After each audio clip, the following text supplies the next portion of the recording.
Karomah dan ijazah Hadratus Syekh. Hadratus Syekh Muhammad Hasyim Asy'ari. Ketika Hasyim Asy'ari muda berangkat nyantri ke pesantren yang diasuh Kiai Haji Muhammad Khalil bin Abdul Latif Bangkalan Madura. Hasyim Asy'ari muda langsung diuji oleh sang guru. Hasyim Asy'ari muda disuruh naik ke atas pohon bambu. Sementara Kiai Khalil terus mengawasi dari bawah sembari memberi isyarat agar terus naik sampai ke pucuk pohon bambu tersebut. Kiai Hasyim terus naik sesuai perintah gurunya itu. Ia tidak peduli apakah pohon bambu itu melur, patah, roboh, atau bagaimana. Yang jelas, beliau hanya patuh pada perintah gurunya. Anehnya, begitu sampai di pucuk, Kiai Khalil mengisyaratkan agar Kiai Hasyim langsung meloncat ke bawah. Tanpa pikir panjang, Kiai Hasyim langsung meloncat. Ternyata beliau selamat. Ada cerita yang menarik tatkala Kiai Haji Muhammad Hasyim Asy'ari masih belajar dengan Kiai Haji Muhammad Khalil. Suatu hari Kiai Hasyim melihat Kiai Khalil gurunya lagi bersedih. Beliau memberanikan diri untuk bertanya. Kiai Khalil menjawab bahwa cincin istrinya jatuh di WC. Kiai Hasyim lantas usul agar Kiai Khalil membeli cincin lagi. Namun Kiai Khalil mengatakan bahwa cincin itu adalah cincin istrinya. Setelah melihat kesedihan di wajah guru besarnya itu, Kiai Hasyim menawarkan diri untuk mencari cincin tersebut di dalam WC. Akhirnya Kiai Hasyim benar-benar mencari cincin itu di dalam WC dengan penuh kesungguhan, kesabaran, dan keikhlasan. Akhirnya Kiai Hasyim menemukan cincin tersebut. Alangkah bahagianya hati Kiai Khalil atas keberhasilan Kiai Hasyim itu. Dari kejadian inilah Kiai Hasyim menjadi sangat dekat dan disayang oleh Kiai Khalil. Yang menarik, dua kiai besar ini sama-sama tawadhu, rendah hati.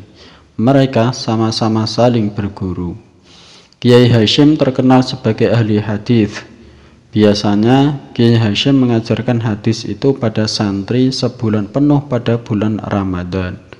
Ternyata Kiai Khalil meski dikenal sebagai guru Kiai Hasyim, ikut juga jadi santri ngaji kepada Kiai Hasyim.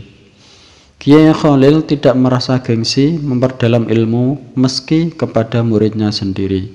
Sebaliknya, beliau malah sangat menghormati Kiai Hasyim sebagai gurunya.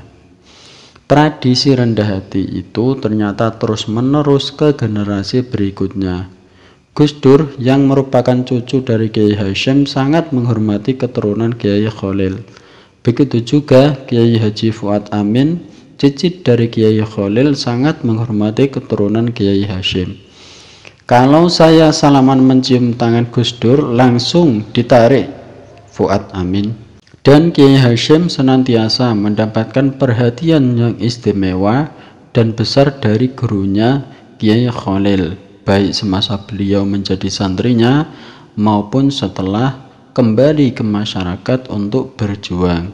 Perhatian tersebut terbukti dengan Kiai Khalil memberikan isyarah berupa tongkat dan tasbih kepada muridnya Kiai Hasyim pada waktu beliau hendak mendirikan Jam'iyah Nahdlatul Ulama.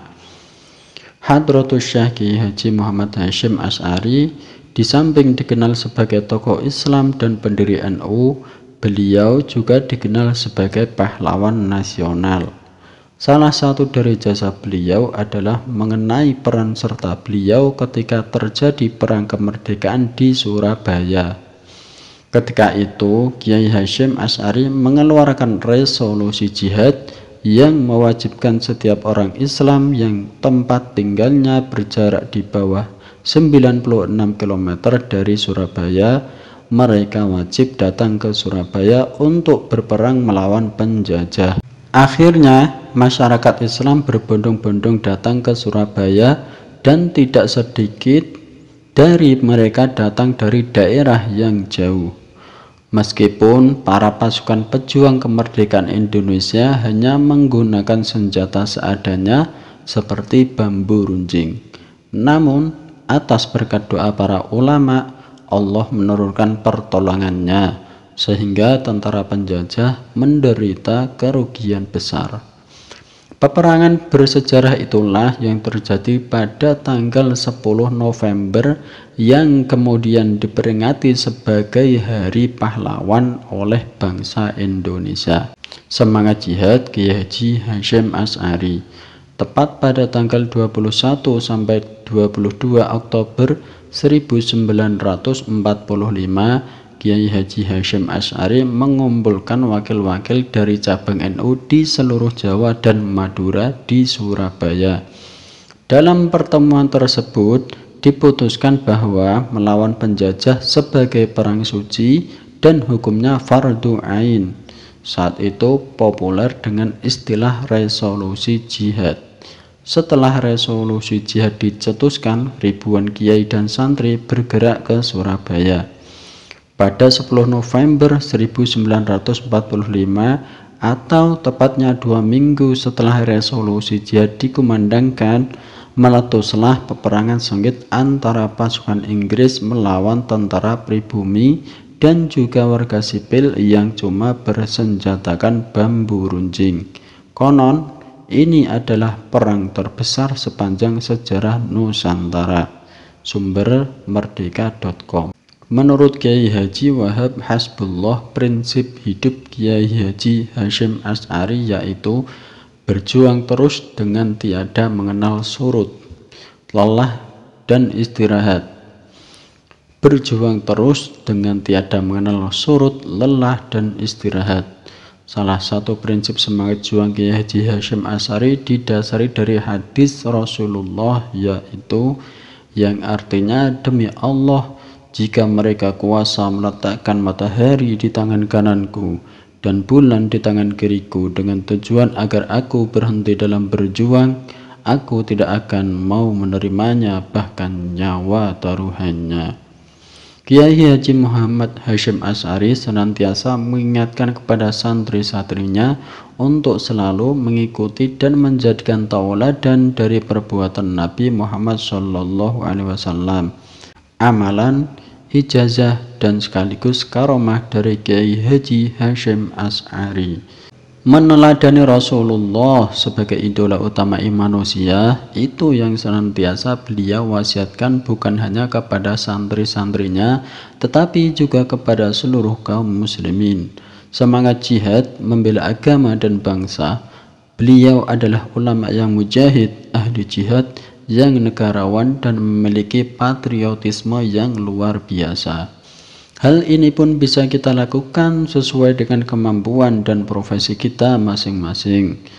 Mungkin ulama, ustadz, guru, pegawai, pelajar, santri, pengusaha, pejabat, petani, nelayan, dan lain-lain. Jihad tidaklah harus berperang atau memikul senjata. Segala bentuk perbuatan baik dan membawa manfaat serta mencegah segala bentuk perbuatan keji dan mungkar itu sendiri juga merupakan bentuk jihad. Meski beliau menyandang banyak gelar seperti yang dituliskan dalam taqrir atas kitab Sirajut Thalibin karya Kiai Ihsan Jambes, hal ini tidak menjadikannya sombong. Beliau tidak menyebutkan gelar itu sama sekali, padahal beliau adalah orang yang paling pas untuk mendapatkan gelar tersebut. Terbukti pada manuskrip asli karya-karya beliau, di sana tidak ditemukan embel-embel yang menyertai nama beliau, seperti Kiai, Haji, Syekh, Alim, apalagi Allamah atau Al-Arif Billah, akan tetapi beliau lebih memilih embel-embel yang bersifatnya merendahkan diri kepada Allah. Beliau selalu menulis kata-kata al-fakir yang fakir, al-hakir yang hina sebelum namanya disebut. Inilah salah satu sifat tawaduk yang beliau miliki. Bagaimanapun hebatnya manusia hidup di dunia, pasti maut akan menjemputnya. Tak terkecuali Hadratus Syekh sebagai manusia biasa. Beliau dipanggil Allah Subhanahu wa Ta'ala untuk selama-lamanya pada malam bulan Ramadan. Tepatnya tanggal 3 Ramadan 1366 Hijriah atau 21 Juli 1947 Masehi. sehingga tepat pada pukul 3 dini hari, inna lillahi wa inna ilaihi raji'un, ulama besar pun yang paling disegani seantara jazah Islam kala itu telah menghadap ilahi Rabbi dengan damai dan sentosa. Meskipun semua masyarakat tahu tanggal wafatnya Hadratus Syekh Hasyim Asy'ari, namun karena wasiatnya, beliau tidak ingin dikholi atau diperingati dirayakan tiap tahun. Dan makam kuburan beliau sangat sederhana, tiada bedanya dengan makam-makam umum. Subhanallah, luar biasa. Kepergian Hadratus Syekh Muhammad Hasyim Asy'ari bukan hanya membawa kesedihan untuk umat Islam di Indonesia, di negara luar pun ikut berduka. Mereka amat merasa kehilangan seorang tokoh figur yang mereka banggakan.